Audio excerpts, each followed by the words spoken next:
settlement of the Iran nuclear issue. China is gravely concerned about this. China urges the countries concerned to stop engaging in political manipulation in the Council, faithfully implement the termination day measures under Resolution 2231, uphold the authority of the Council and the credibility of multilateral diplomacy, and create conditions conducive to a political settlement of the Iranian nuclear issue. I thank you, President. Je remercie le représentant. I thank the representative of China for that statement. I now give the floor to the United Kingdom. Royaume-Uni plutôt. Thank you, President. We reject the points made by Russia and China. Today's meeting is fully in line with the decisions and procedure of the Council. The United Kingdom, alongside France and Germany, triggered the snapback procedure in full accordance with Security Council Resolution 2231. We did so because of Iran's significant non-performance of its commitments under the JCPOA. Iran's nuclear escalation has been detailed in over 60 IAEA reports over the last 6 years. The snapback process completed on the 28th of September 2025, and no alternative resolution was agreed. As such, Security Council Resolution 2231 remains in force, and 6 UN Security Council resolutions have come back into force, including sanctions and the 1737 Committee. Iran, and indeed all UN member states, including members of this Council, are obligated to comply with these resolutions. Colleagues, all of us want a diplomatic solution to the Iranian nuclear issue, but preventing the Council from discussing these vital issues and undermining the UN architecture that was developed by this Council does not bring us closer to that goal. The United Kingdom will therefore vote in favour of the adoption of the agenda, and we urge all Council members to do the same. I thank the representative of the United Kingdom. I now give the floor to the representative of France. Thank you, President. I too would like to react to what has just been said by my Russian and Chinese colleagues, and to support what was just said by the representative of the UK. We'd like to recall a few facts. Last September, the Security Council carried out the so-called snapback procedure to reimpose international sanctions against Iran. During this process, this Council rejected on the 19th of September 2025, through a clear vote, a draft resolution which would have permanently lifted sanctions on the Iranian nuclear program. I repeat, the Security Council rejected a draft which would have permanently lifted sanctions on the Iranian nuclear program. Consequently, and in accordance with the provisions of Resolution 2231, the Council restored the 6 resolutions established to restrict the Iranian nuclear program and to ensure that they were for exclusively peaceful purposes. The conclusion of this process also prolonged the application of Resolution 2231. This was to be extinguished only if the Iranian nuclear issue could be considered as definitively settled, and that was why the Secretariat has shared the information on the sanctions and on the 1737 Sanctions Committee. The Resolution 2231 is in force. The Council should be holding half-yearly meetings on this. We also think that it's legitimate for the Council to meet to provide support to ongoing efforts and to achieve a lasting political settlement to the Iranian nuclear issue. It is legitimate for us to have different understandings of the situation. It's normal that we have discussions. Everyone around this table must respect these decisions of the Security Council that brings us all together. Thank you. I thank the representative of France for his statement. I now give the floor to the representative of the United States. Thank you, Mr. President. We strongly reject the assertions made by the representatives of the Russian Federation and China, and fully support the statements that have been made by the representative of the United Kingdom and of France. We are, of course, in support of moving forward with this meeting. Resolution 2231 remains a matter properly before the Security Council. Member states have every right, and indeed this Council has a responsibility, to discuss it. We are disappointed that we continue to see obstruction from 2 Council members on this file. Efforts to prevent discussion do not strengthen multilateralism. They weaken it. The Security Council should never shy away from examining issues that fall squarely within its responsibilities simply because some members find the discussion inconvenient. I urge everyone to join us in voting yes to adopt the agenda, hold the meeting, and allow the Council to proceed with its work. Thank you, sir. Je remercie. I thank the representative of the United States for her statement.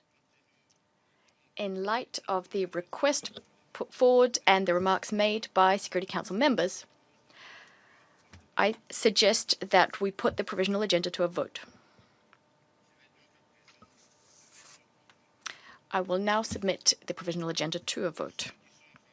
Those in favor of adopting the provisional agenda, non-proliferation, please raise your hands.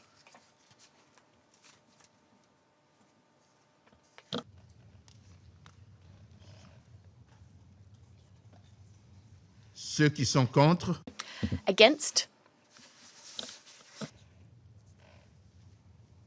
y a-t-il des abstentions? Any abstentions?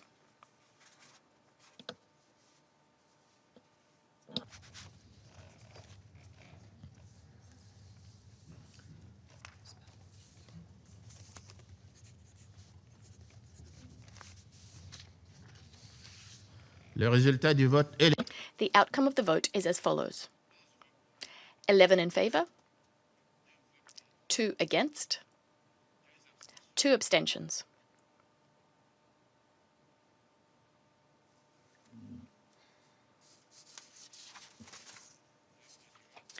The provisional agenda is hereby adopted.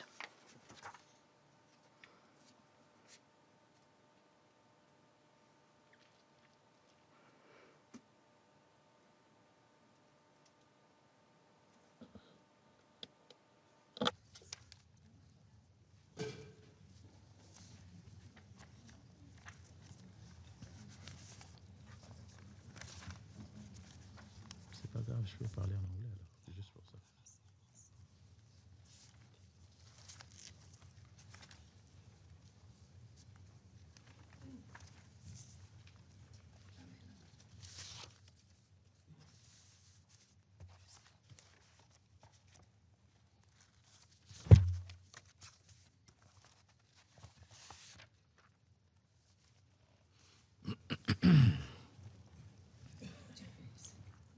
Alors, conformément In accordance with Rule 37 of the Provisional Rules of Procedure of the Security Council, I invite the representative of Germany to participate in this meeting.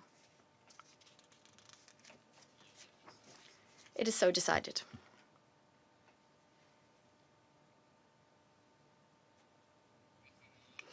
In accordance with Rule 39 of the Council's Provisional Rules of Procedure,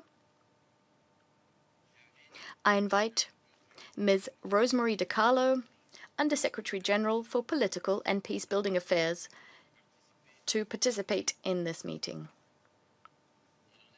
It is so decided.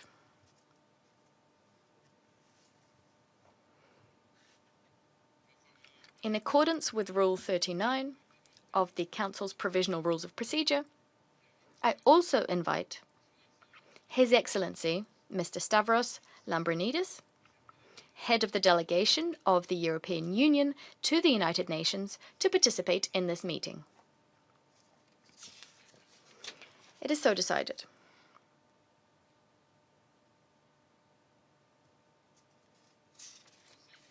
The Security Council will now begin its consideration of item 2 of the agenda.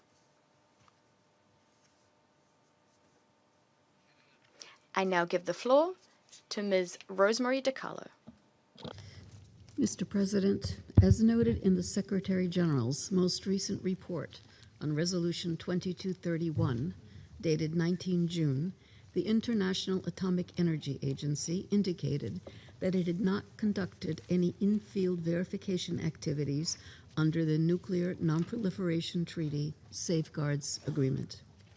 This is the instrument that also enabled the agency to verify and monitor the implementation of Iran's nuclear-related commitments under the Joint Comprehensive Plan of Action. The agency also reported a significant deterioration in its situational awareness following the attacks against Iran by the United States and Israel that began on 28 February 2026. It had now lost continuity of knowledge across all of Iran's declared nuclear facilities. This loss of continuity extended to the production and current inventory of centrifuges, rotors and bellows, heavy water, and uranium ore concentrate. The agency assessed that this knowledge could not be restored. Furthermore, since Iran ceased the provisional application of its additional protocol in February 2021, the agency had received no updated declarations and had been unable to conduct complementary access to any sites or locations in Iran. Mr. President, while significant differences remain between the relevant parties on the way forward regarding Resolution 2231 and the JCPOA, they have all underscored the importance of a diplomatic solution and indicated readiness to engage with each other for this purpose. The 17 June Islamabad Memorandum of Understanding contains several important agreements on nuclear issues already reached between the United States and Iran. They include resolving the disposition of stockpile enriched material, on-site downblending of the enriched materials under the supervision of the International Atomic Energy Agency, and a commitment to discuss the issue of enrichment and other mutually agreed matters related to Iran's nuclear needs. Today, a framework for further negotiations remains a critical step towards the peaceful settlement of the Iran nuclear issue.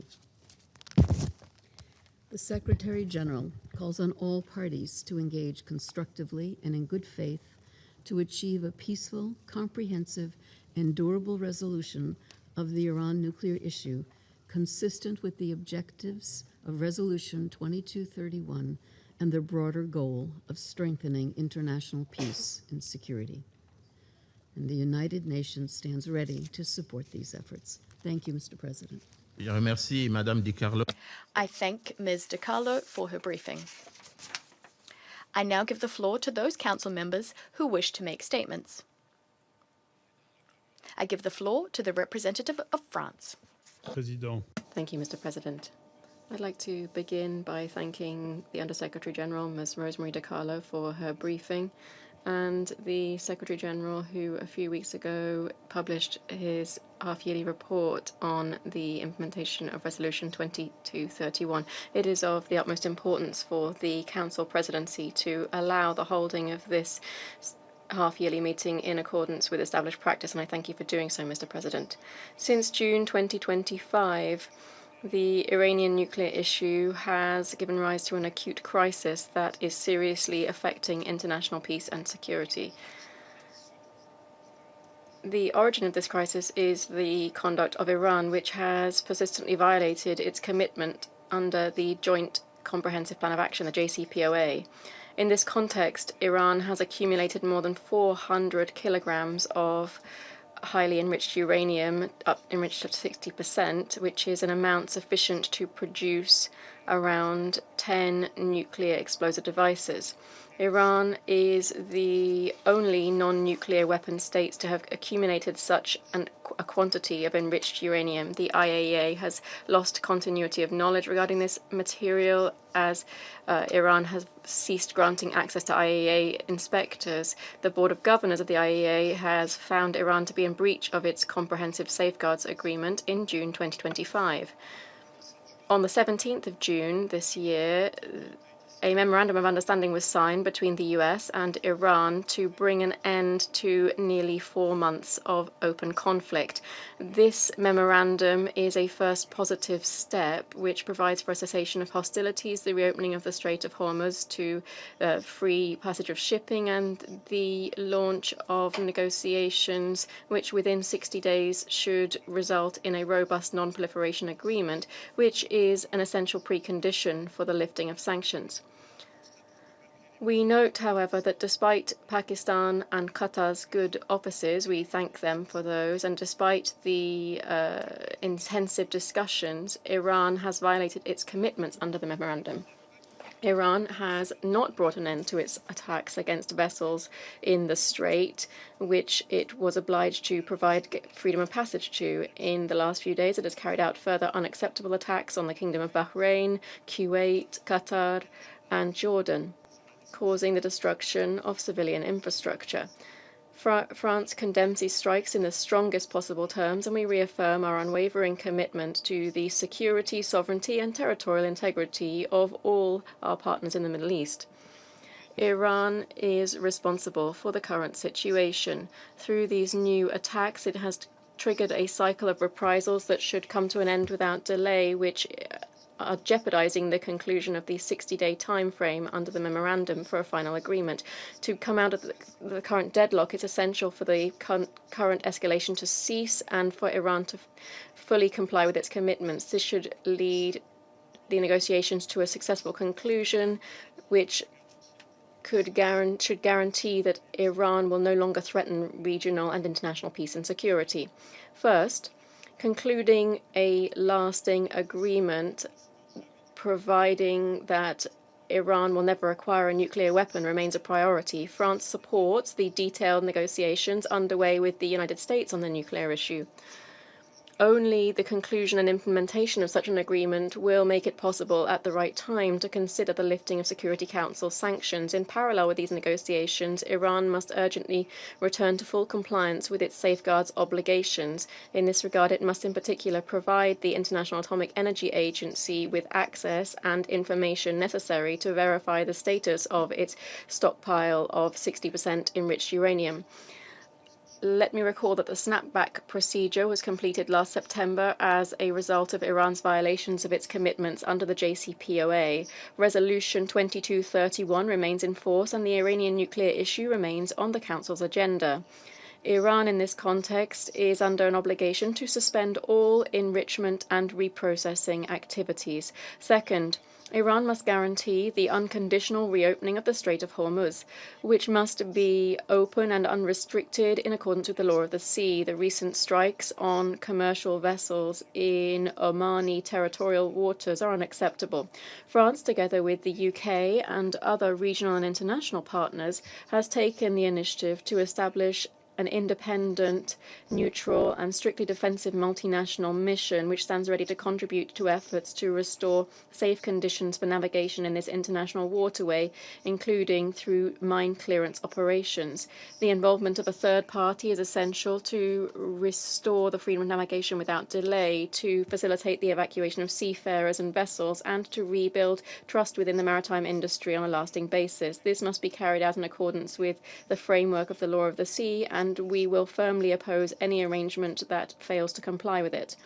Third, Iran must put an end to its destabilizing activities against states in the region. This, firstly, means cutting off all support for non-state armed groups, including Hamas in Gaza, Hezbollah in Lebanon, the Houthis in Yemen, radical militias in Iraq and in Syria, and secondly, bringing an end to its ballistic missile attacks. Mr. President, only the conclusion and implementation of a robust non-proliferation agreement will make it possible to consider the lifting of the relevant Security Council sanctions and lasting de-escalation in the region. We will continue to work with all of our partners to contribute to efforts aimed at achieving a durable diplomatic solution that will guarantee that Iran will never acquire a nuclear weapon. Thank you.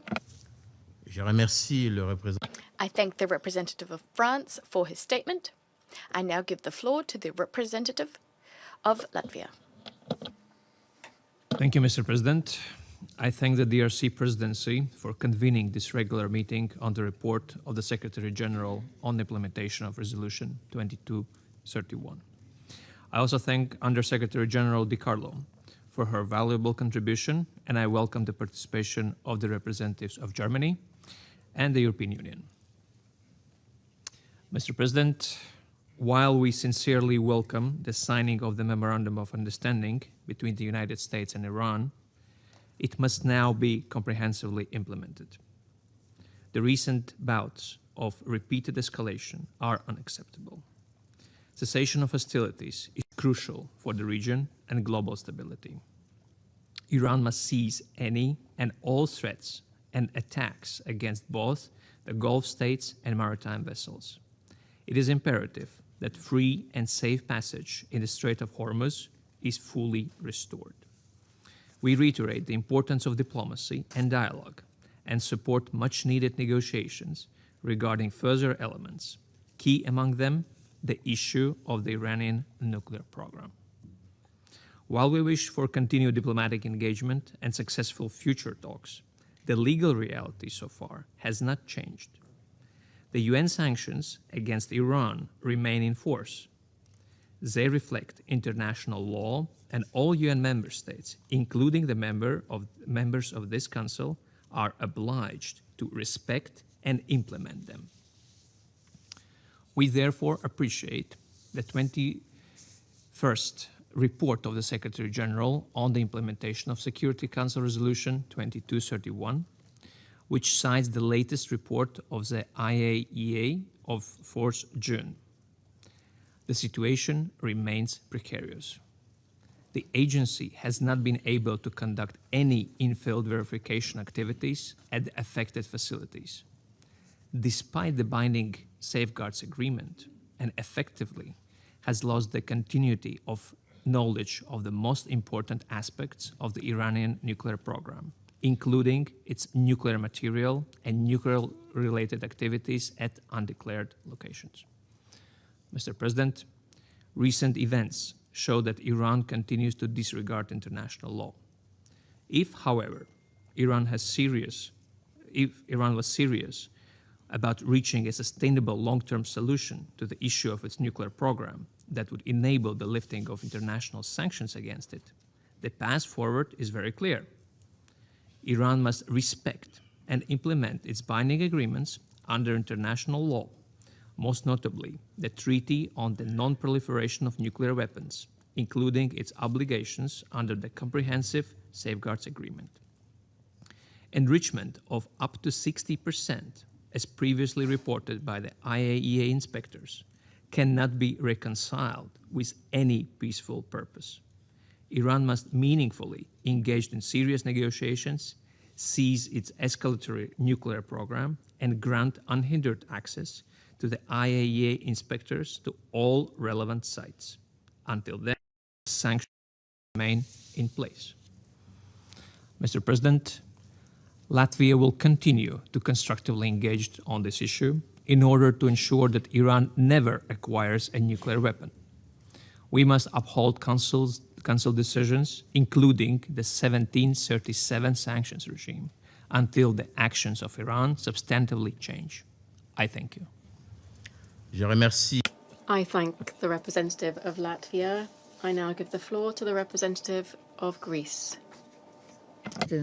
I thank Under-Secretary General Di Carlo for her briefing and the Secretariat for its continued work on the implementation of Resolution 2231, still an essential framework for this Council. We have taken note of the Secretary General's report and the IAEA Director General's report to the Board of Governors. Greece's commitment to the global non-proliferation architecture is unwavering, and the NPT and the IAEA being its indispensable cornerstones. Mr. President, we remain deeply concerned by the scope and nature of Iran's nuclear program. Iran must never acquire a nuclear weapon. It must commit clearly and unconditionally to an exclusively peaceful nuclear policy. The IAEA has reported a serious loss of continuity of knowledge over Iran's activities, including the size, composition, and whereabouts of its enriched uranium stockpile. Key aspects of Iran's activities cannot be verified. Safeguards issues remain unresolved. Iran is not implementing the additional protocol or modified code 3.1.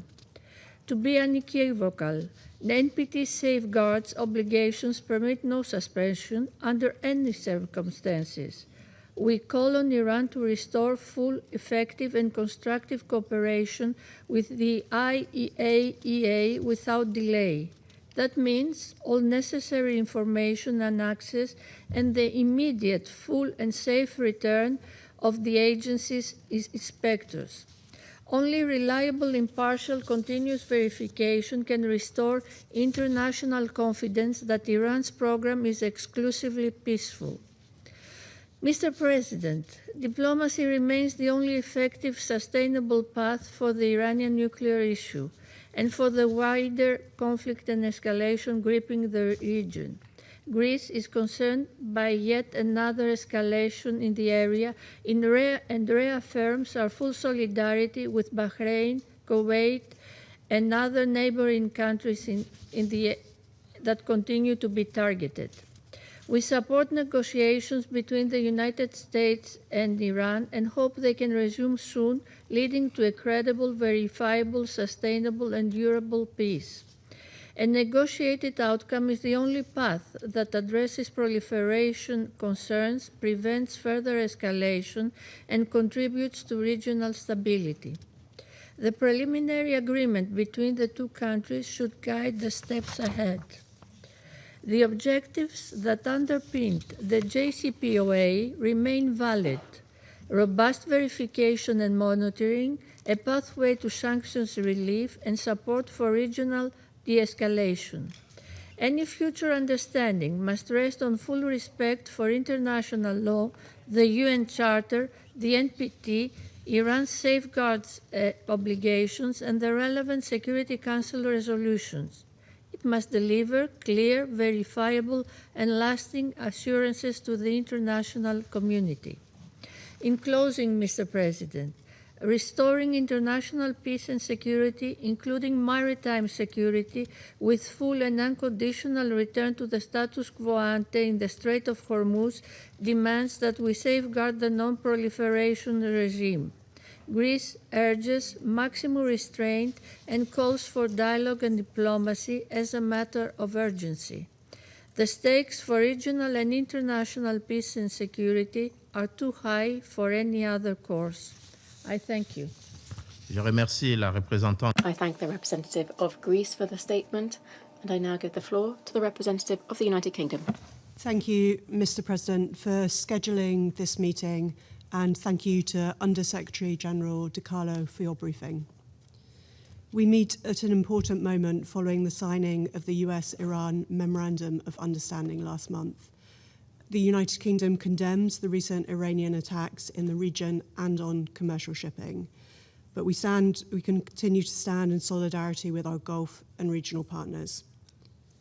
The fragility of the current situation underscores the urgent need to keep the diplomatic process on track, and we stand with our partners in calling for de-escalation and return to diplomacy, and we welcome reports that both sides are returning to talks.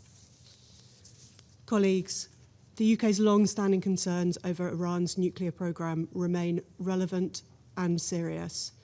As a result of Iran's significant non-performance of its JCPOA commitments, the United Kingdom, alongside France and Germany, triggered the snapback process. That process was completed on the 28th of September 2025. As a result, Council Resolution 2231 remains in force, and this Council should continue to remain seized of the Iranian nuclear issue. The provisions of the 6 resolutions that were previously lifted have also come back into effect, including a binding two-way arms embargo.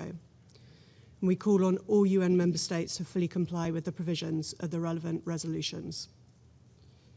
The US-Iran Memorandum of Understanding underscores that Iran shall not procure or develop nuclear weapons.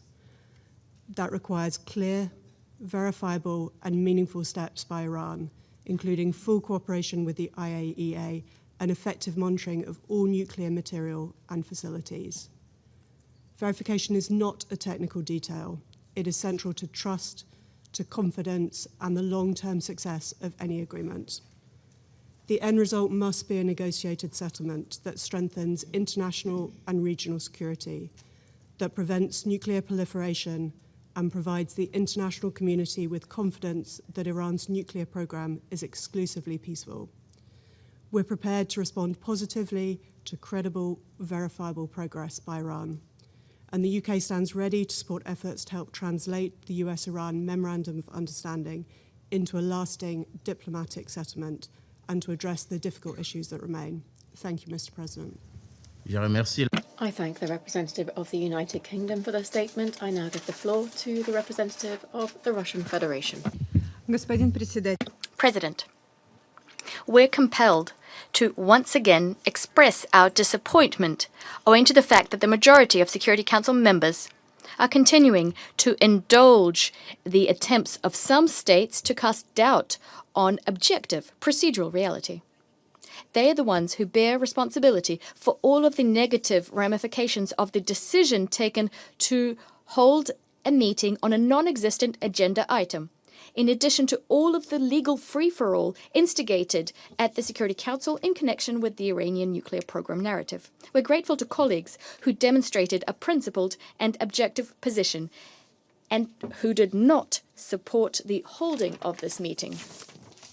Mr. President, the position of the Russian Federation regarding the supposed reinstatement of anti-Iranian Security Council resolutions is well known to all. We've set out our position on many occasions at official UN meetings, at dozens of such meetings, in fact. The last such meeting being the Security Council briefing on the work of the so-called 1737 Committee, which took place about a month ago. Hence, we will not delve into the details of the reasons why the UK, France, and Germany had no right to trigger the snapback. We won't delve into those details. All interested parties can refer to our many statements, as well as to the letters disseminated at the Council by Russia, China, and the Islamic Republic of Iran. Instead, we'd like to draw your attention to the fact that even Western colleagues, who, without a doubt, should have a good grasp of Security Council procedures, understand how baseless their assertions are. Their assertions to the effect that Resolution 2231 remains valid and that its full mandate and reporting cycle is being maintained. This was aptly demonstrated by the fact that the instigators of today's meeting, by how selectively they interpreted the President's note S/2016/44 and the rationale for holding the meeting. We see this as further confirmation that Resolution 2231 is no longer in force, and of the fact that certain elements stemming from the resolution's mandate are simply being used by some Western countries, not because this is what procedure calls for, but rather because it is in keeping with their position on Iran. However, if the politically motivated actions of Western states and delegations loyal thereto come as no surprise, the fact that the leadership of the UN Secretariat has joined their ranks is categorically unacceptable. The SG's report is not just a document drafted by Mr. Antonio Guterres, one for which he bears personal responsibility. In fact, the publication of this report is an example of the flagrant violation by the SG of his mandate and Security Council decisions, which were set forth in Resolution 2231. We won't delve into the contents of the report, and there's not much to delve into. What we will note is that the continued publication of such reports, in addition to other illegal steps, unauthorized steps taken by the Secretariat, for instance, notifying member states about the re-entry into force of anti-Iranian Security Council resolutions, the reinstatement of the 1737 Committee website and its sanctions list, as well as attempts to establish the composition of its group of experts, well, they are nothing but a violation of Rule 100, Article 100 of the UN Charter. We reject such arbitrary actions taken by the Secretariat. We call for the leadership to fix these immediately. President, turning to the Iranian nuclear program as a whole, we cannot but draw your attention to the cynical attempts by Western states to lay their own fault at somebody else's door. It's an open secret that the JCPOA implementation crisis was prompted by the unilateral withdrawal of the US from that agreement back in 2018.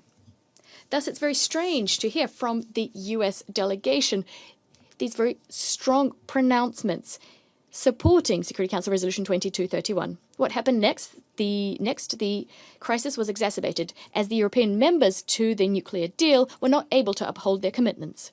As a result, the UK, France, Germany, and their cheerleaders not only decided to further escalate the situation by seeking the snapback being triggered, but in practice they supported the US and Israeli strikes on Iranian territory, including on peaceful atom infrastructure, which is under IAEA safeguards. And from these delegations, we continue to hear concoctions about a supposed threat emanating from the Iranian nuclear program.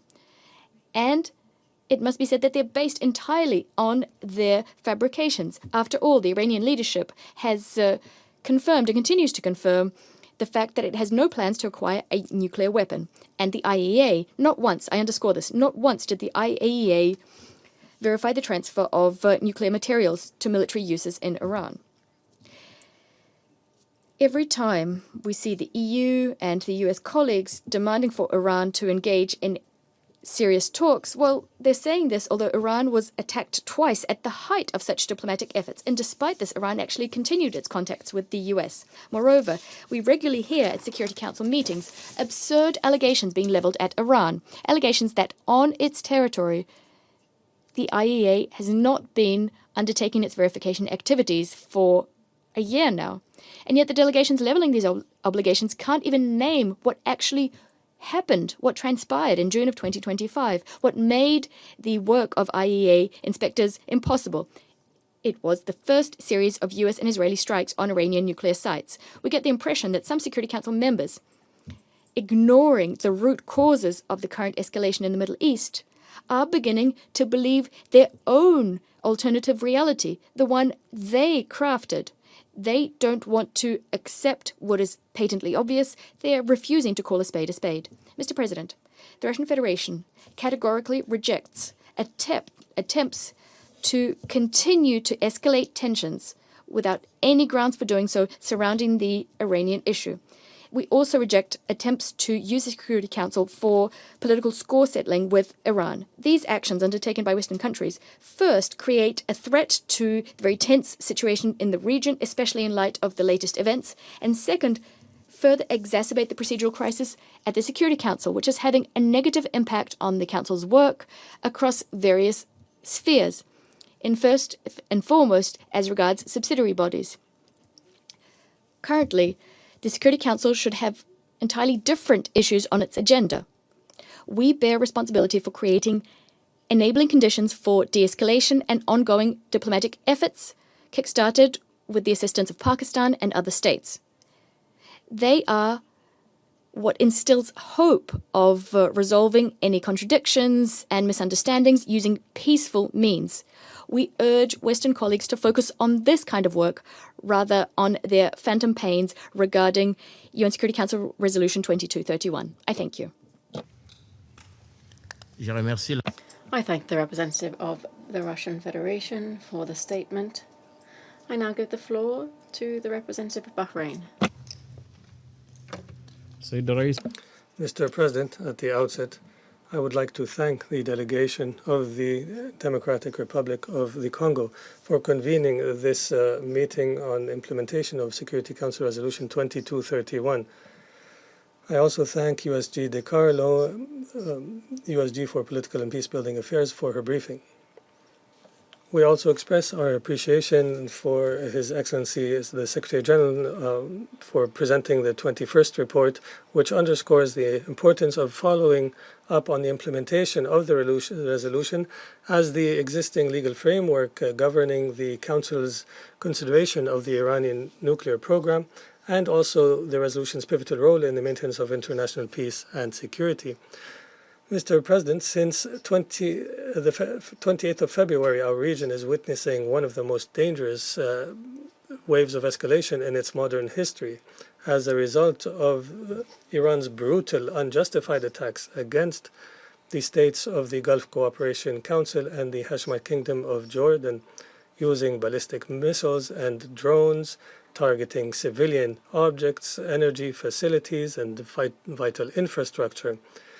In addition, Iran has closed the Strait of Hormuz to international navigation, creating an unprecedented reality for the global economy, international trade, and energy and food supplies.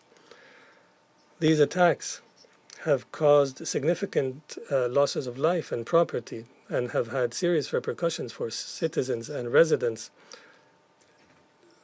manifested in a sense of insecurity and erosion of confidence and destabilization. The situation continues to affect the people of the region, and it underscores that security and stability can only be achieved through lasting peace, compliance to international law, and respect for the sovereignty of states. Mr. President, in this context, the Kingdom of Bahrain wishes to convey three main messages. First, the Kingdom of Bahrain stresses that diplomatic efforts aimed at addressing the Iranian nuclear issue cannot achieve their objectives unless they are reflected in Iran's regional conduct. Resolution 2231 was the product of years of diplomacy, in which the Council invested its hope to address the issue through peaceful means. However, the findings of the Secretary General's report and the assessments of the IAEA confirm that this objective remains out of reach and has not yet been achieved. The experience has also demonstrated that the problem was never the absence of agreements, but rather the absence of commitment to their implementation. Today, the same pattern repeats itself. Only hours after the announcement of the Islamabad Memorandum of Understanding, Iran rushed to undermine its peaceful content by resuming its attacks against the Kingdom of Bahrain and the sisterly state of Kuwait and the Hashemite Kingdom of Jordan, and threatening the security and freedom of international navigation and targeting the commercial vessels in the Strait of Hormuz, including the Qatari tanker Riqayat and the Saudi tanker Wadian. And just as Iran has failed to comply with the obligations of Resolution 2231, it similarly did not honor the commitments it undertook in the recent Memorandum of Understanding, nor did it heed the international community's calls as expressed in this Resolution 2817, which called on Iran to cease its attacks against the states in the region. This reinforces the impression that for Iran, diplomacy is not a path for resolving disputes, but rather a means of managing crises and gaining time. While its positions and aggressions on the ground are expressed through ballistic missiles, drones, and the support, financing, training, and arming of Iran's proxies. What Iran is doing today is not an isolated development. It's an extension of a negotiation approach that has become accustomed to using agreements as a means of easing pressure, while actions on the ground continue in the opposite direction. This gives rise to the question that the Council must ask itself: until when will the international community continue to address Iranian commitments in isolation from its record of non-implementation? And for how long will diplomacy remain hostage to promises that do not translate into compliance? Second, no diplomatic progress will be sustainable without full and transparent compliance with international obligations and full cooperation with the IAEA. The Secretary General's report confirms the continued challenges related to verification and monitoring and the loss of the continuity of knowledge regarding the Iranian nuclear program. It is therefore a necessary condition to restore full cooperation with the agency to rebuild confidence. Third, restoring confidence is not limited to the nuclear program, but it also extends to its entire hostile conduct in the region. We cannot speak of sustainable security or confidence building while attacks against states of the region continue, while targeting maritime passages, commercial vessels, tankers, and while Iran continues to support its proxies and finance and arm them. These practices constitute a single pattern that undermines security and weakens confidence in diplomacy. Mr. President, the experience has proven that agreements alone are not enough. Security Council resolutions will not achieve their objectives unless they are accompanied by effective implementation mechanisms and compliance. If the Council has played a pivotal role on this file, it is now called upon to safeguard the credibility of its resolutions and their implementation, and to confront any conduct that undermines their objectives. The success of any diplomatic effort remains contingent on the commitment of all parties, especially Iran. In conclusion, the Kingdom of Bahrain calls upon the Security Council to continue discharging its responsibilities by the Charter and to ensure the full implementation of its resolutions, including 2231. The Council should not allow for its resolutions or international obligations to become mere texts without implementation. In order to preserve the Council's credibility and to promote peace, security, and stability in the region and the world. Thank you, Mr. President. I thank Bahrain for that statement, and I now give the floor to the representative of Panama. Thank you, Mr. President. We greet and thank the Under-Secretary General for Political and Peace-Building Affairs, Ms. Rosemary DiCarlo, and we thank her for her briefing. We greet here the representatives of the delegations who honour us with their participation today. We take note of the Secretary-General's 21st report on the implementation of Security Council Resolution 2231 of the 2015, which provides an update regarding the status of implementation of the resolution and includes a summary of the latest report of the International Atomic Energy Agency, the IAEA, on its activities in the Islamic Republic of Iran. We note with deep concern the IAEA's findings, which highlight the persistent obstacles preventing the agency from fully carrying out its verification and monitoring responsibilities under the Treaty on the Non-Proliferation of Nuclear Weapons, NPT Safeguards Agreement, and the Joint Comprehensive Plan of Action, the JCPOA. We are equally concerned that the commitments undertaken under the JCPOA have not been fully implemented for more than 5 years now. This has prevented the IAEA from providing credible assurances regarding the exclusively peaceful nature of Iran's nuclear program and has significantly constrained the fulfillment of its mandate. In light of the recent attacks against Iranian nuclear facilities and their effects and consequences, we reiterate our call on Iran to cooperate fully, immediately, and on a sustained basis with the IAEA by facilitating the access it requires, providing the necessary updated information, and ensuring the conditions that enable the agency to carry out its verification activities independently and effectively. Such cooperation is essential to restoring confidence and contributing to regional and international stability.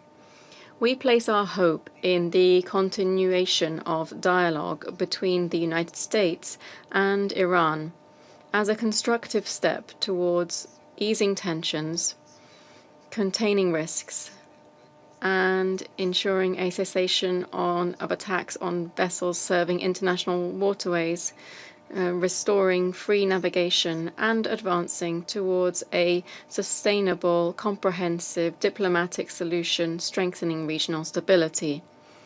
We hope that the agreements reached will complement the binding non-proliferation commitments already made.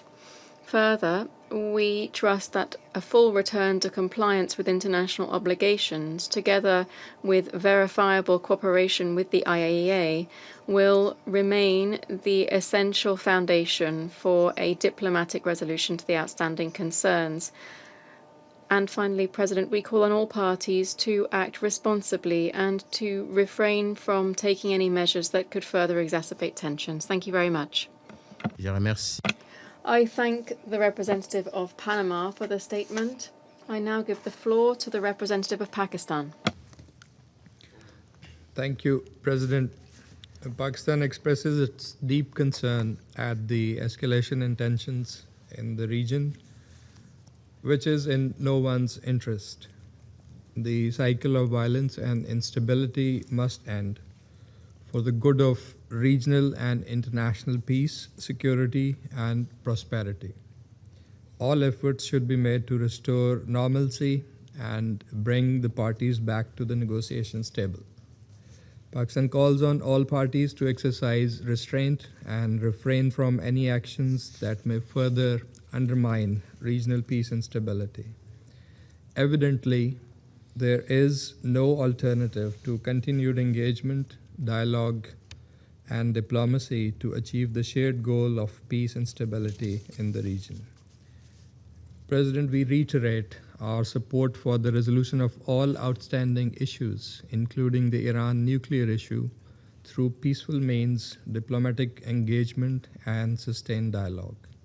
We have always emphasized that diplomacy and dialogue should remain the guiding principles for achieving negotiated settlement of all contentious issues in accordance with the rights, obligations, and responsibilities of the parties concerned. The Islamabad Memorandum of Understanding, signed last month, offers a viable roadmap to address all outstanding issues through diplomatic means. The two parties agreed to address issues through negotiations in order to reach a mutually acceptable settlement. Any interruption in this diplomatic process would complicate the issues further. Pakistan urges all sides to uphold their respective commitments under the Islamabad MOU, which remains an enduring foundation for understanding, mutual respect, and shared prosperity for the region and beyond. Pakistan, along with partners, has been making constructive diplomatic engagement in supporting de-escalation, ceasefire efforts, and the broader pursuit of stability in the region. We are heartened by the expert-level talks held so far and the positive progress made on issues related to the aspects of the Islamabad MOU. And we look forward to continued constructive engagement between the parties. President, as these sensitive negotiations continue, we should avoid any actions or messaging that may contribute to misunderstanding. All our efforts and energies should be devoted to advancing the implementation of the Islamabad MOU. Pakistan will continue its efforts to realize the objectives of the Islamabad MOU, achievement of a comprehensive final deal, and advancement of peace and security for the benefit of all in the region and beyond. I thank you. Je remercie le représentant. I thank the representative of Pakistan for the statement. I now give the floor to the representative of China. 主席 President, China voted no in the procedural vote on the provisional agenda. We register our regret about the result of the vote. Following the signing of the MOU between the US and Iran, tensions in the Middle East eased temporarily. The ceasefire, however, is currently facing setbacks and challenges, complicating the prospects for negotiations. The proper settlement of the Iranian nuclear issue bears on the restoration of peace and stability in the Middle East and concerns the shared interests of the international community. The parties involved should advance negotiations with a rational and pragmatic attitude. I would like to emphasize 3 points. First, it is vital to maintain the cessation of hostilities. Pursuant to the memorandum, the US and Iran commit themselves to respecting each other's sovereignty and territorial integrity, permanently halting military activities across all fronts, and establishing a roadmap for negotiations and the lifting of sanctions. China welcomes these commitments and highly appreciates the efforts made by Pakistan and relevant regional countries in this regard. China urges the parties concerned to filter out distractions, renounce the use or threat of force, safeguard and implement the outcomes of the MOU, reach a solution that addresses each other's concerns, lift sanctions on Iran the soonest, and strive for substantive progress in the political settlement process. Second, it is imperative to uphold a correct sense of right and wrong. Addressing the Iranian nuclear issue requires respecting the legitimate demands as well as lawful rights and interests of the parties concerned. Iran should continue to honor its commitment not to develop nuclear weapons. As a state party to the NPT and a non-nuclear weapon state, Iran enjoys the legitimate right to the peaceful uses of nuclear energy. The peaceful nature of Iran's nuclear program must be ensured through strict IAEA safeguards. The unilateral withdrawal of the U.S. from the JCPOA triggered the Iranian nuclear crisis. Furthermore, it was the 2 rounds of U.S. strikes on Iran that rendered Iran's nuclear facilities inaccessible to IAEA inspections. The U.S. should take concrete actions to create favorable conditions for political settlement of the Iranian nuclear issue. Third, the Security Council should play a constructive role. The memorandum between the U.S. and Iran states that the final agreement will be endorsed by the Security Council, fully demonstrating the Council's pivotal position in seeking a political settlement of the issue at hand. Security Council Resolution 2231 expired on October 18th of 2025. The Security Council has ended its consideration of the Iranian nuclear issue. The priority now for the Council is to uphold objectivity and impartiality, allow time and space for diplomatic efforts, foster a positive and favorable atmosphere for negotiations, and avoid becoming a tool for a few countries to advance their own political agendas or exert pressure. President, since the eruption of the conflict in the Middle East, China has been actively working to end hostilities and promote peace.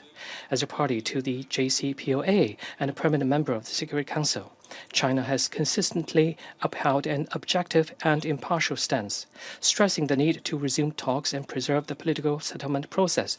China has addressed multiple letters to the Council and the DGA to articulate our views and proposals. China stays committed to playing an active and constructive role in achieving enduring peace in the Middle East and will contribute its wisdom and efforts toward a peaceful settlement of the Iranian nuclear issue. Thank you, President. Je remercie. I thank the representative of China for his statement. I now give the floor to the representative of Colombia. Mr. President, I thank the Undersecretary General, Ms. De Carlo, for her briefing today. The Secretary General's report on the implementation of Resolution 2231 is no merely technical account. It is also a warning regarding the deterioration of elements that for years allowed the international community to rely on objective assurances regarding the peaceful nature of Iran's nuclear program. What we are seeing today is not the result of an isolated event, rather the consequence of unmet commitments, the erosion of trust, and the weakening of the incentives underpinning the framework that was agreed in 2015, particularly as a result of the reduced cooperation with the International Atomic Energy Agency, which has contributed significantly to undermining the verification architecture supported by Resolution 2231. Against this backdrop, Colombia welcomes the recent diplomatic progress achieved between Iran and the United States, facilitated by Pakistan and Qatar. The Memorandum of Understanding is an encouraging sign and offers an opportunity that should not be missed.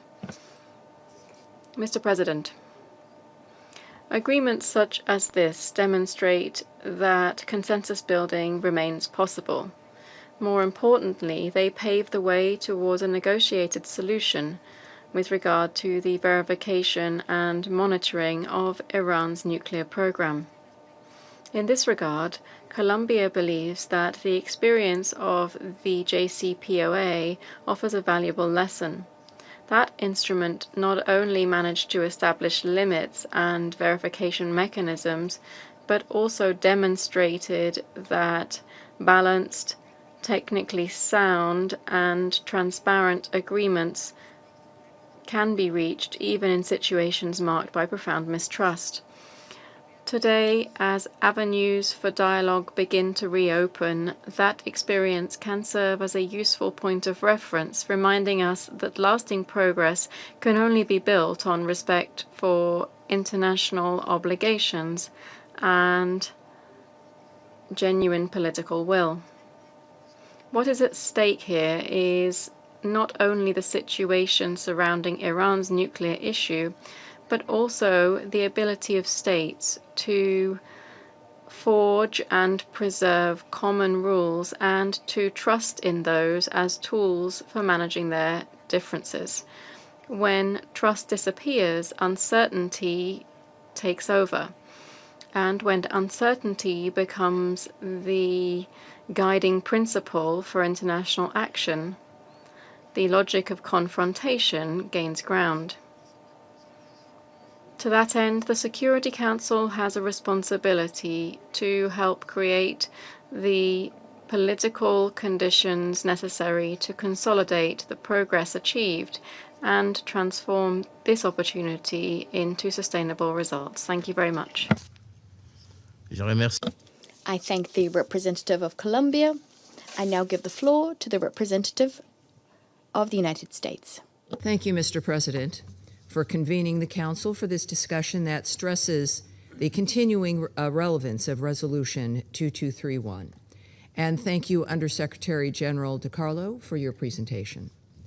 The proliferation challenge posed by the Islamic Republic of Iran demands this Council's sustained attention, and this body must remain fully engaged. The Secretary General's 21st report, published June 9th, makes plain that except for paragraphs 7, 8, 16, and 20, Resolution 2231 and its associated practical arrangements remain operative.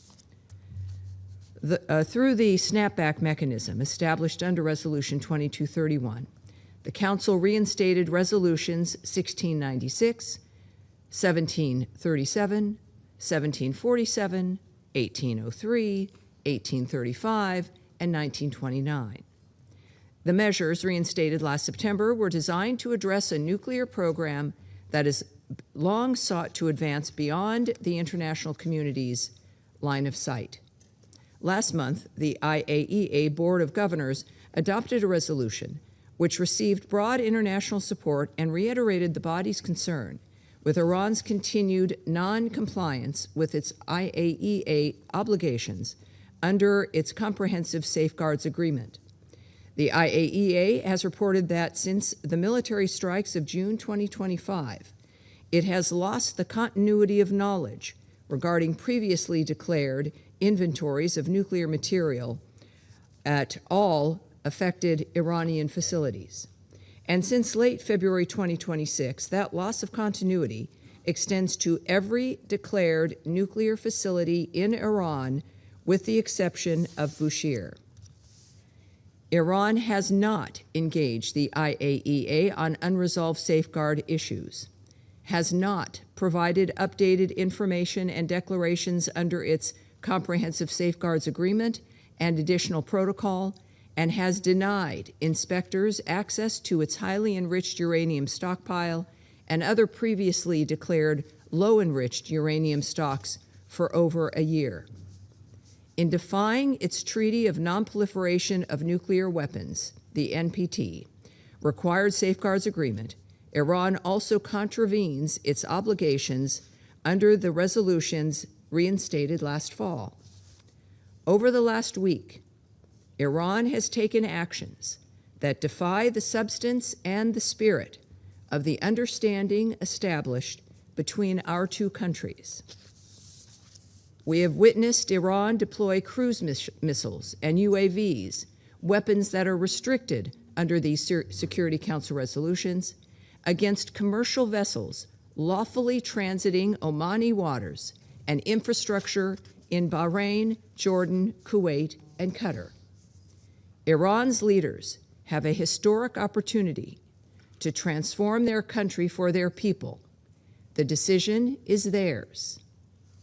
We made progress in our discussions with Iran with the signing of the Islamabad Memorandum of Understanding.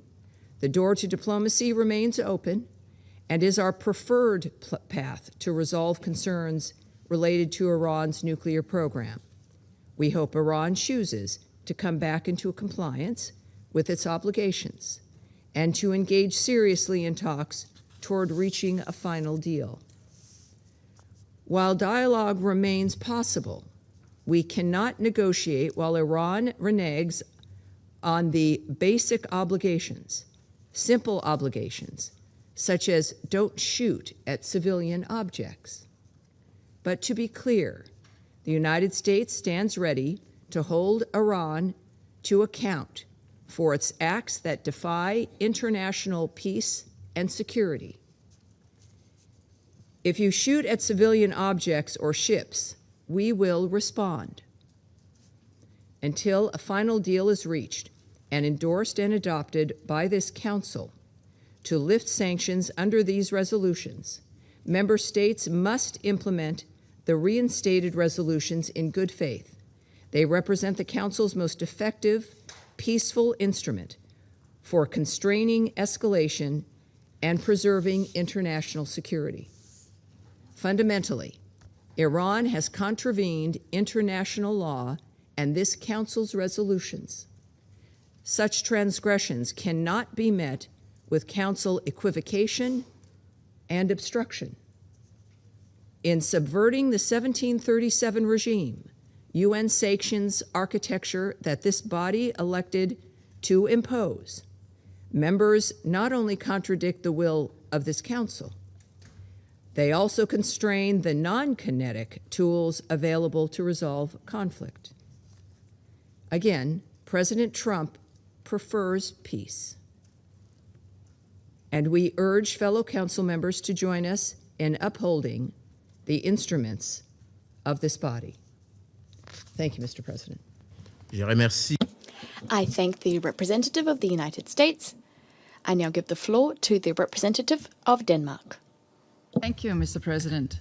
And let me also thank Under-Secretary DiCarlo for her briefing and the Secretary General for his report on the implementation on Resolution 2231.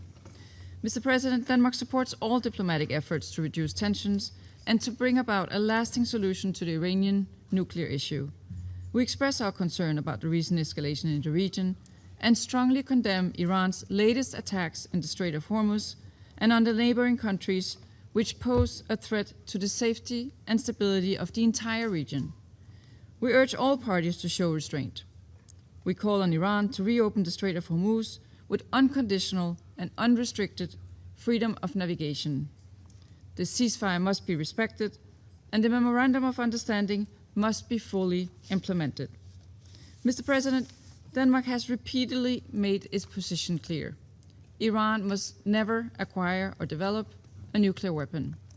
In light of Iran's stockpile of enriched uranium and its previous enrichment activities, its lack of cooperation with the IAEA constitutes a nuclear proliferation crisis. We remain fully committed to a durable, long-term negotiated solution to the Iranian nuclear issue. To achieve this objective, reliable and impartial information about the status of Iran's nuclear program is imperative. We therefore call on Iran to comply with its obligation to provide verifiable declarations about the quantity and whereabouts of the nuclear material and related activities to the IAEA, whose monitoring and verification work will be key in any future deal. The IAEA inspectors must be allowed to adequate access to all of Iran's nuclear facilities.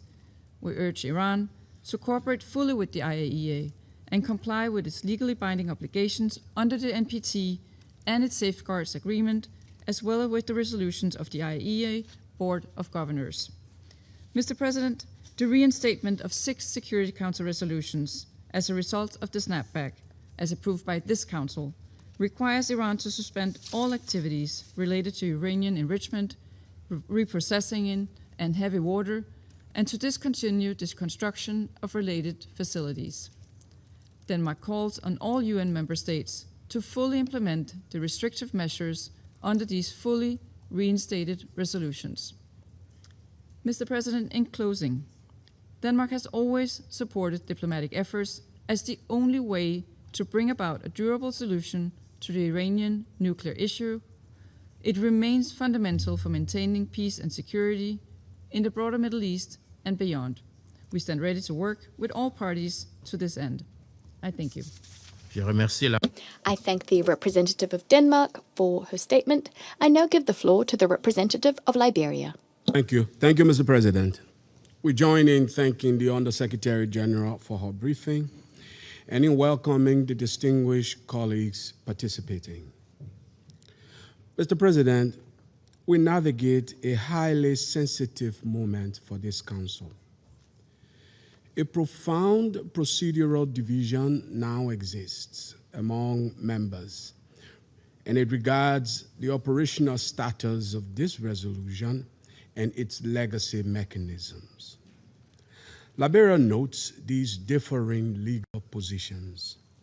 Yet, we believe that our collective focus must transcend procedural stalemates and be subordinated to a higher universal imperative, the integrity of the Non-Proliferation Treaty, and our shared responsibility to protect humanity from the catastrophic risks of nuclear proliferation.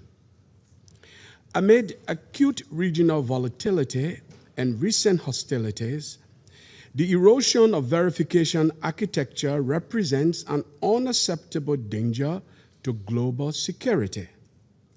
History proves that when multilateral communication fractures, the space for miscalculation grows exponentially. No single power bloc benefits from a monitoring vacuum. Therefore, as a nation fundamentally committed to its NPT obligations, Liberia emphasizes 2 principles to bridge current divisions. First, transparency must outlast political disputes. Technical cooperation with the IAEA is a fundamental legal obligation under the NPT Safeguards Agreement. This is distinct from the obligations from the political life cycle of Resolution 2231.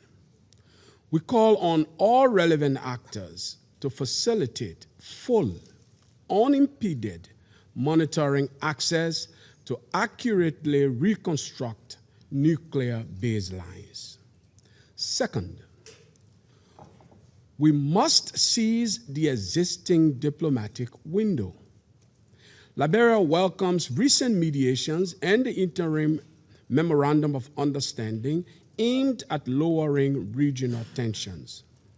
Rather than leaning into rigid punitive measures that close diplomatic doors, this Council should universally support the current 60-day negotiation framework to secure a verified and permanent settlement. Mr. President, Resolution 2231 stands as historical proof that even the most complex security crises can be resolved through reciprocal good faith diplomacy. Liberia urges all major powers to exercise maximum restraint and unite behind a credible diplomatic pathway. Our common commitment to non-proliferation must remain absolute. I thank you for your kind attention. I thank the representative of Liberia for his statement. I now give the floor to the representative of Somalia. Thank you, Mr. President. At the outset, we thank USU DiCarlo for her briefing. Somalia reaffirms its unwavering commitment to the non-proliferation of weapons of mass destruction and the maintenance of international peace and security under the United Nations Charter. We recognize the indispensable role that the IAEA verification and monitoring play in safeguarding enriched uranium and ensuring nuclear safety and global stability. Mr. President, as we gather here today, Somalia is deeply concerned by the continued attacks on the sovereign territories of the brotherly countries of Qatar, Kuwait, Bahrain, and Jordan, as well as the broader pattern of military escalations across the Middle East. These renewed attacks and escalations risk further destabilizing and carrying profound implications for regional security and the global economy. Somalia reiterates that all member states must respect their obligations under international law, including the Charter, which prohibit the threat of the use of force against the territorial integrity or political independence of any state, or in any other manner inconsistent with the purpose of the United Nations Charter. In this regard, we call for respect for the sovereignty and the territorial integrity of these brotherly countries in the Gulf. We urge all parties to engage in dialogue and avoid any action that could escalate tensions or threaten regional peace and stability. We also reiterate our call for the protection of civilian and civilian infrastructure and emphasize that international law and the United Nations Charter must be upheld and respected. Mr. President, Somalia welcomes the June 17 signing of the Islamabad Memorandum of Understanding between the United States and Iran, facilitated by Pakistan and Qatar. We stress the importance of maintaining momentum toward a more permanent end to all hostilities, and we urge all parties to honor their commitment in good faith and recommit to a comprehensive non-proliferation dialogue to restore confidence. Furthermore, we reiterate our call for the establishment of a Middle East free of nuclear weapons and for all regional states to join the Treaty of Non-Proliferation of Nuclear Weapons without exception. We also reiterate the importance of guaranteeing the freedom of navigation and in international waterways, including the Strait of Hormuz. We call all parties to refrain from actions that undermine maritime security and the free flow of commerce upon which the global economy depends. To conclude, Mr. President, the challenges before us require a collective response grounded in the principle of good neighborliness, genuine dialogue, mutual respect, and renewed commitment to multilateralism. Somalia remains committed to engaging constructively with all Council members toward a durable, negotiated resolution that prevents further escalation and addresses the legitimate concerns of all stakeholders. I thank you. I thank the representative of Somalia for his statement. I will now deliver a statement in my capacity as the representative of the Democratic Republic of the Congo. Distinguished members of the Council, the Democratic Republic of the Congo would like to thank the Secretary General for the 21st report. The DRC remains unswervingly committed to the principles of multilateralism, the respect for international law, and the central role of the United Nations in promoting international peace and security. In this spirit, we would like to reaffirm our commitment to international efforts seeking to prevent nuclear proliferation, as well as to the peaceful settlement of disputes by means of dialogue and diplomacy. My delegation has taken note of the remarks contained in the SG's report, in particular those related to recent assessments by the IAEA, assessments which spotlight the difficulties the agency has encountered in exercising its verification and monitoring activities. This situation underscores the importance of preserving the conditions necessary for the agency to discharge its technical mandate effectively in the interests of transparency, mutual trust, and in furtherance of the international non-proliferation regime. The Democratic Republic of the Congo would like to reassert the importance of upholding the independence, impartiality, and technical capacity of the IAEA. On this note, we'd like to highlight ongoing positive cooperation with the agency. This is important so as to bolster trust and promote a lasting solution to the concerns surrounding the Iranian nuclear program, and this in accordance with applicable international non-proliferation obligations. the Democratic Republic of the Congo has taken note of the diverging positions expressed by Council members on the issues on our agenda today. Without prejudice to the different assessments expressed on this issue, my delegation remains convinced that the Security Council should be able to continue its work in the spirit of responsibility, mutual respect, and constructive dialogue. Upholding the authority, the credibility, as well as the smooth functioning of this organ is a responsibility that falls to all of us collectively. My delegation is of the view that nuclear non-proliferation is one of the key pillars of our collective security. Furthermore, we stand convinced that no lasting solution can be found without a resolute commitment to dialogue, diplomacy, and negotiations. It is in this spirit that we encourage all initiatives likely to promote the restoration of trust between the parties and creating conducive conditions to further diplomatic efforts. Far from being wishful thinking, this call encapsulates the unstinting commitment of the DRC to the principles and purposes of the United Nations Charter, as well as our conviction that dialogue is the only possible path towards a lasting settlement. My delegation is disquieted by the deterioration of the regional security context, as well as by the ramifications of the recent hostilities, the ramifications they're having on the prospects of a lasting settlement.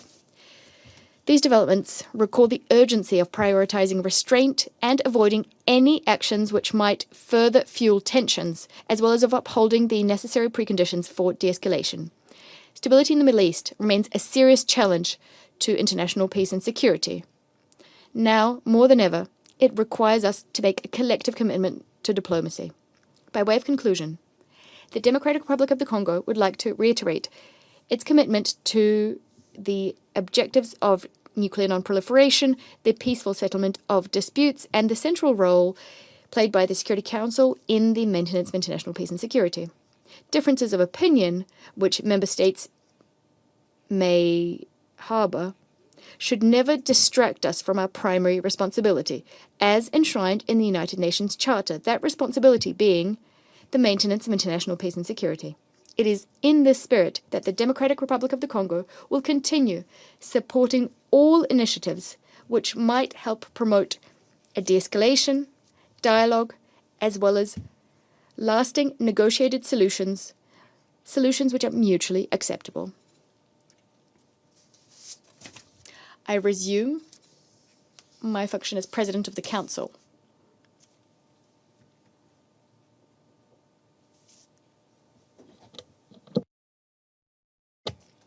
I now give the floor to His Excellency Mr. Stavros Lambrinidis, Head of the Delegation of the European Union to the United Nations.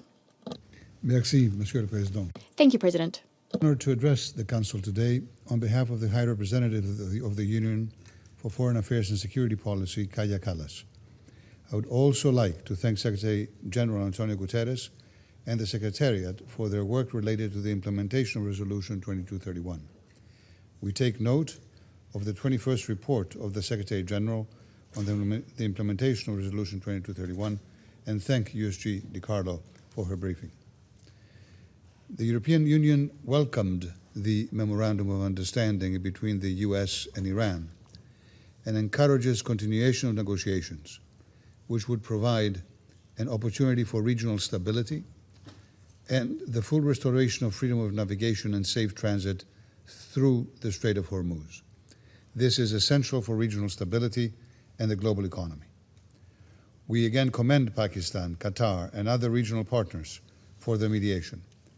We firmly believe that diplomacy is the only way to sustainably resolve all outstanding concerns, including on Iran's nuclear and ballistic programs and its destabilizing activities in the region. Parties should continue engaging in good faith in efforts to reach a sustainable agreement and can count on Europe to support diplomacy. The EU has decade-long engagement and expertise negotiating with Iran on the nuclear file and beyond, and is ready to use its sanctions-lifting leverage provided Iran changes its behavior on the ground in a verifiable way. The High Representative for Foreign Affairs and Security Policy will continue to engage to ensure the exclusively peaceful nature of Iran's nuclear program in line with UNSCR resolutions 2231, 1929, and 1803. Colleagues, despite all diplomatic efforts, Iran's escalating nuclear trajectory over the last 6 years continues an urgent and profound nuclear proliferation concern in the region. As of June 25, Iran's stockpile of uranium enriched up to 60% comprised 440 kilograms. The International Atomic Energy Agency has been unable to further verify, and for 2025 cannot draw any safeguards conclusions with respect to nuclear material previously declared due to Iran's persistent lack of cooperation. IAEA Director General has reported that the agency has lost continuity of knowledge regarding the previously declared inventories of nuclear material in Iran and its enrichment capacities, including low and highly enriched uranium. Iran must not ever be allowed to acquire a nuclear weapon. We call on Iran to return to full compliance with its legal obligations under the Treaty on Non-Proliferation of Nuclear Weapons and its binding Comprehensive Safeguards Agreement. It is critical and urgent that Iran reestablishes full cooperation with IAEA to allow the monitoring of clear and verifiable steps that Iran should take in relation to negotiations on its nuclear program. The European Union fully supports the impartial role of the IAEA and its Director General in their critical work to uphold the implementation of safeguards, nuclear safety and security, and to provide clarity on Iran's nuclear program. The High Representative will remain engaged with all relevant parties, including Iran, and spare no effort to support political and diplomatic efforts to find a negotiated solution in all areas of concern and to promote conditions for greater regional cooperation. Thank you, Mr. President. Je remercie. I thank Mr. Lambrinidis for his statement. I now give the floor to the representative of Germany. Merci beaucoup, Monsieur le Président. Thank you very much, President. The Security Council today. I would like to thank Under-Secretary General Di Carlo for her valuable briefing on the implementation of UN Security Council Resolution 2231. We greatly appreciate the Council's continued engagement on the critical issue of the Iranian nuclear program, which poses a threat to peace and security, which requires collective action. The JCPOA, endorsed by Resolution 2231 over 10 years ago, was a landmark agreement that successfully concluded years of negotiation. The recent Memorandum of Understanding between Iran and the United States was a diplomatic breakthrough, and we thank all those involved, including Pakistan, Qatar, and all other mediators on this achievement. We condemn Iran's recent attacks in the Strait of Hormuz and against regional states, and strongly encourage to continue the negotiations. In these uncertain times, it is essential to emphasize the following: a very verifiable agreement that addresses the urgent concerns regarding Iran's nuclear activities is indispensable. Germany, together with its E3 partners, stands ready to support negotiations, as well as the implementation of future agreements with diplomatic and technical means. We are furthermore prepared to assess and support lifting nuclear-related sanctions, but only after concrete, verifiable steps by Iran on its nuclear program and Iran's return to full compliance with its legally binding obligations under the NPT and all relevant Security Council resolutions. Until we reach this decisive point, we must continue to ensure that established UN nations procedures, such as the 1737 Sanctions Committee, remain intact. And allow me, Mr. President, to highlight the following 2 points. First, we deeply regret that 2 members of the Security Council continue to block any progress regarding the implementation of the reinstated Security Council resolution, whether it be updating the sanction list or establishing a panel of experts. We consider and deeply regret that the United Nations as a whole and the Security Council in particular, are undermined by this approach. Second, we reiterate that the essential role of the International Atomic Energy Agency and that Iran must resume full cooperation with the agency, allow its inspectors access, and disclose the location and quantity of all enriched nuclear material, in particular the stockpile of highly enriched uranium for which there is no civilian justification. Mr. President, it is in all of our interest that Iran does not acquire a nuclear weapon. Germany, with its E3 partners France and the United Kingdom, will continue to do its utmost to ensure a sustainable and verifiable solution that addresses all concerns regarding Iran's nuclear program. I thank you very much. I thank the representative of Germany for the statement. There are no more names inscribed on the list of speakers. The meeting stands adjourned.